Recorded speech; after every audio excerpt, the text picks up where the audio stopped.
12 जून 2025 की सुबह, एक ऐसी सुबह जो भारत के इतिहास में काले अक्षरों में दर्ज हो गई। यह दिन एक भयानक त्रासदी लेकर आया जिसने पूरे देश को हिलाकर रख दिया। अहमदाबाद से लंदन जा रही एयर इंडिया फ्लाइट 171 ने उड़ान भरी। एक नई सुबह, एक नए सफर की शुरुआत। विमान में सवार यात्री अपने सपनों और उम्मीदों को लेकर आगे बढ़ रहे थे। अनजान की नियति ने उनके लिए क्या लिख रखा है, लेकिन कुछ ही मिनटों में, उड़ान भरने के कुछ ही समय बाद, वह एक भीषण हादसे का शिकार हो गई। एक जोरदार धमाका, चीख पुकार और फिर सब कुछ शांत हो गया। 240 यात्रियों, जिनमें बच्चे, बूढ़े, जवान, हर उम्र के लोग शामिल थे, और 19 जमीन पर मौजूद लोगों की जान चली गई। यह एक ऐसा मंजर था जिसे देखकर हर किसी की आंखें नम हो गईं। यह सिर्फ एक विमान हादसा नहीं था, यह एक राष्ट्रीय आपदा थी, बल्कि पूरे देश के लिए गहरा सदमा था। हर तरफ मातम का माहौल था, लोग स्तब्ध थे और विश्वास नहीं कर पा रहे थे कि यह सब सच है। सैकड़ों परिवारों की दुनिया उजड़ गई, उनके सपने, उनकी उम्मीदें, सब कुछ पल भर में राख हो गया। एकमात्र जीवित यात्री की कहानी भी दर्द से भरी है। वह उस भयानक मंजर का गवाह था जिसने उसकी जिंदगी को हमेशा के लिए बदल दिया। शवों की पहचान और परिवारों का इंतजार एक ऐसा दर्दनाक अनुभव था जिसे शब्दों में बयां करना मुश्किल है। अपनों को खोने का गम और उनकी पहचान के लिए संघर्ष, यह सब एक भयानक सपने जैसा था। यह सब एक अंतहीन पीड़ा बन गया, एक ऐसा जख्म जो शायद कभी नहीं भरेगा। पूरा देश टीवी स्क्रीन से चिपका रहा, हर कोई इस त्रासदी के बारे में जानने के लिए बेताब था। हर कोई यही पूछ रहा था, आखिर ऐसा कैसे हो गया? क्या चूक हुई? किसकी गलती थी? एयर इंडिया, कभी गर्व का प्रतीक, आज मातम में डूबा हुआ था, अब सवालों के घेरे में थी। इस हादसे ने एयर इंडिया की सुरक्षा व्यवस्था पर कई सवाल खड़े कर दिए थे। हादसे के तुरंत बाद बिना किसी देरी के जांच शुरू हुई। हर एक पहलू को बारीकी से देखा जाने लगा ताकि किसी भी संभावना को अनदेखा न किया जाए। भारत की AIB यानी एयरक्राफ्ट एक्सीडेंट इन्वेस्टिगेशन ब्यूरो और अमेरिका की NTSB national transportation safety board ने मिलकर जांच की कमान संभाली। दोनों एजेंसियों के विशेषज्ञ साथ मिलकर काम कर रहे थे। ब्लैक बॉक्स, जो कि उड़ान डेटा रिकॉर्डर और कॉकपिट वॉइस रिकॉर्डर का एक संयोजन था, मलबे से बरामद हुआ। यह एक महत्वपूर्ण खोज थी और उसे नई दिल्ली की लैब में भेजा गया, जहां उसका गहन विश्लेषण शुरू हुआ।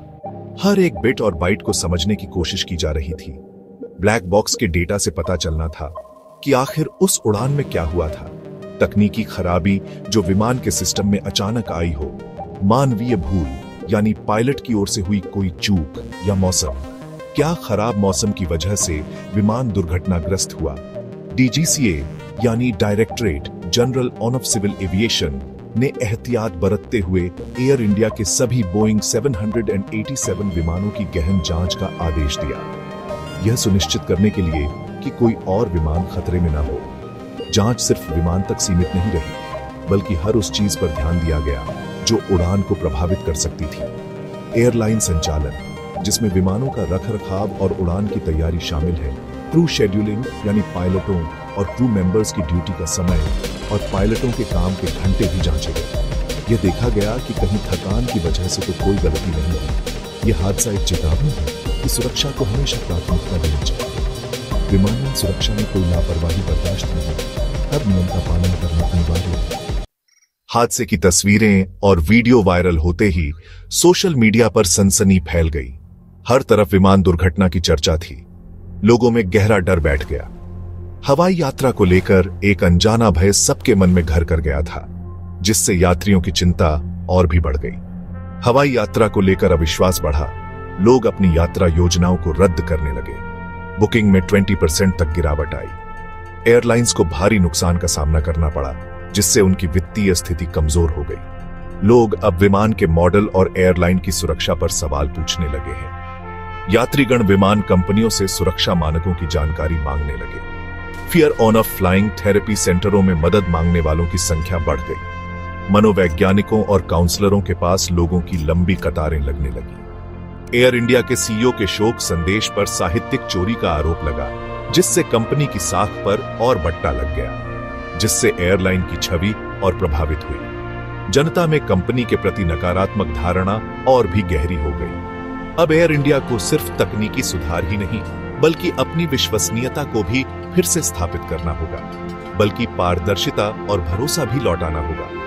यह एक लंबी और कठिन प्रक्रिया होने वाली है। यह हादसा याद दिलाता है, सुरक्षा प्रोटोकॉल में कोई समझौता नहीं होना चाहिए। संकट के समय पारदर्शी और संवेदनशील संवाद जरूरी है। मानसिक स्वास्थ्य की अहमियत सामने आई है। लोगों को ऐसे सदमों से उभरने के लिए मदद चाहिए। जांच के निष्कर्ष सार्वजनिक हों और पूरे उद्योग में लागू किए जाएं। भारत का विमानन क्षेत्र तेजी से बढ़ रहा है, लेकिन सुरक्षा सर्वोपरि रहनी चाहिए। सच्ची श्रद्धांजलि यही होगी कि ऐसी त्रासदी फिर कभी न हो।